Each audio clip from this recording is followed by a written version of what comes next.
Assalamualaikum warahmatullahi wabarakatuh. Salam sejahtera bagi kita semua.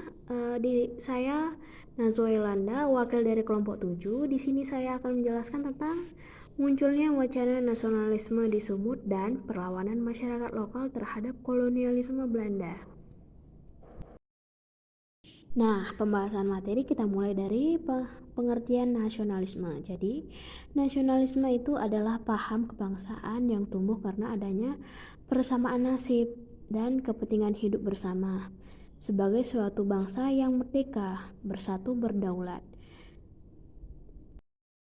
Nah, yang kedua itu adalah latar belakang munculnya nasionalisme di Sumatera Utara. Yang pertama itu karena adanya politik etis. Nah, tahun 1899, Van Deventer menuangkan ide mengenai politik etis di majalah Decades. Nah, itu baru diresmikan pada tanggal 17 September 1901. Politik etis resmi diberlakukan di Indonesia. Politik etis ini kan mencakup irigasi, edukasi, dan imigrasi. Nah, di edukasinya itu didirikanlah sekolah-sekolah seperti sekolah rakyat. Nah, sekolah-sekolah rakyat ini kemudian menjadi kaum-kaum intelektual yang membentuk kaum-kaum intelektual yang akhirnya mendirikan organisasi politik. Seperti contohnya banyak ya, Budi Utomo, Serikat Islam, atau gerakan-gerakan politik yang lain yang berasal dari berbagai daerah. Dan organisasi-organisasi ini tercipta karena lahirnya kaum intelektual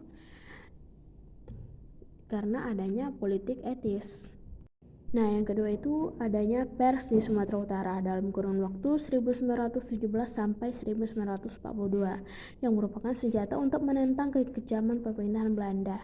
Pers tersebut termasuk di dalamnya surat kabar, majalah, dan radio. Nah, dulu media pers itu dijadikan sebagai tempat untuk mengkritik kebijakan para kolonialisme Belanda yang sudah tidak manusiawi. Jadi banyak sekali jurnalis dan penyiar radio itu menuliskan di surat kabar atau menyiarkan di radio tentang tentang betapa diskriminasinya pemerintahan Belanda terhadap Indonesia.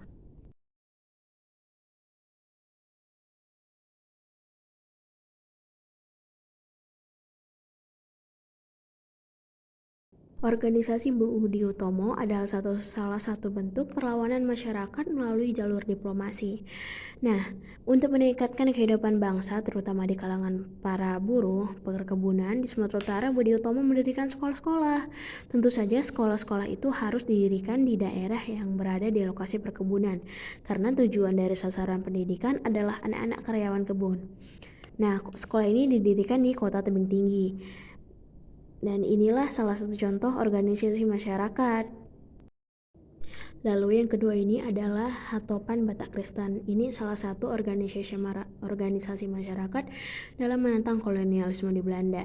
Hatopan Batak Kristen ini didirikan di Bali G pada tahun 1917. Organisasi ini didirikan untuk mempersatukan orang-orang Kristen Batak dan memajukan para anggotanya. Sebenarnya tujuan utamanya adalah untuk mempertahankan daerah-daerah pertanian orang-orang Batak agar jangan dicaplok oleh pemerintah kolonial Belanda. Nah, yang kedua itu ada organisasi Serikat Islam. Ini adalah organisasi keagamaan dalam menentang kolonialisme Belanda. Sesudah lahirnya Budi Utomo, di Sumatera Utara tumbuh pula organisasi Partai Serikat Islam. Karena umat Islam merupakan mayoritas di Sumatera Utara, maka organisasi ini cepat pula berkembang. Awalnya organisasi ini berkembang di Jakarta, terus menyebar ke seluruh daerah termasuk Sumatera. Anggotanya pada umumnya adalah pemuka-pemuka agama Islam yang tinggal di beberapa kota besar di Sumatera. Nah, sekarang kita membahas tentang tokoh-tokoh nasionalisme di Sumatera Utara. Yang pertama itu adalah Bapak Parada Harahap. Nah, dia ini adalah salah satu jurnalis yang kurang terkenal di Indonesia tapi cukup terkenal di Sumatera Utara. Dia ini pernah bekerja di Surat Kabar Sinar Merdeka, di mana di dalam surat kabar tersebut dia menuliskan mengkritik kebijakan-kebijakan pemerintah kolonial Belanda. Nah, maka dari itu dia dianggap sebagai pahlawan jurnalis. Nah, yang kedua ini, yang di tengah itu adalah Bapak Budi Utomo. Seperti yang kita ketahui bahwa Bapak Budi Utomo ini adalah pendiri sekolah rakyat di seluruh Indonesia. Nah, salah satu sekolah rakyat yang ada di Medan itu adalah di Kota Tebing Tinggi, di mana sekolah-sekolah rakyat itu akan melahirkan kaum-kaum intelektual. Nah, yang ketiga adalah Bapak Tengku Amir Hamzah, di mana beliau ini adalah pahlawan dalam sastra. Ia adalah pahlawan kesusastraan atau sastra, dan dia dihukum mati oleh Algojo PKI karena dituduh bersekongkol dengan pemerintahan Belanda. Atas perjuangan beliau melalui pers, dia pun diangkat menjadi jurnalis, pahlawan jurnalis. Dan yang kedua itu adalah, seperti yang kita ketahui bersama, itu adalah Bapak Budi Utomo. Oke, kita lanjut. Yang kedua itu adalah Bapak Budi Utomo. Nah, Budi Utomo ini kan awalnya didirikan di Jakarta, kemudian meluas ke seluruh bagian Indonesia, termasuk ke Sumatera. Untuk meningkatkan taraf hidup bangsa, terutama di kalangan para buruh perkebunan di Sumatera Utara, Budi Utomo mendirikan sekolah-sekolah. Tentu saja sekolah itu dikhususkan untuk anak-anak para karyawan buruh, ya kan? Nah, di sekolah ini didirikan di Kota Tebing Tinggi. Di kota inilah pertama kalinya didirikan sekolah oleh Budi Utomo, yang kemudian mengembangkan pula ke kota lain seperti Lubuk Pakam, Galang, Binjai, dan Perdagangan, dan Medan. Sekolah-sekolah itu berupa sekolah dasar yang mengajarkan bahasa Belanda terutama, atau juga disebut HIS Budi Utomo. Kegiatan pendidikan ini tidak lain sebagai suatu reaksi dari sikap Belanda yang tidak melaksanakan pendidikan secara demokratis dan melakukan diskriminasi. Usaha pendidikan seperti Budi Utomo ini kemudian diikuti pula oleh organisasi partai-partai lain, baik yang bersifat nasional maupun bersifat.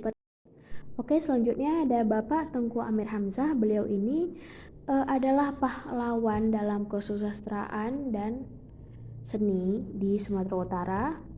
Diketahui bahwa beliau dipancung oleh Algojo pada tanggal 20 Maret 1946. Ia merupakan salah satu korban revolusi yang difitnah sebagai seorang yang bekerja sama dengan Belanda. Nah, beliau ini adalah salah satu pahlawan yang lahir di Medan, tepatnya di Binjai. Dia ini adalah pahlawan dalam kesusastraan, penulis-menulis dengan puisi-puisi untuk membangkitkan semangat nasionalisme.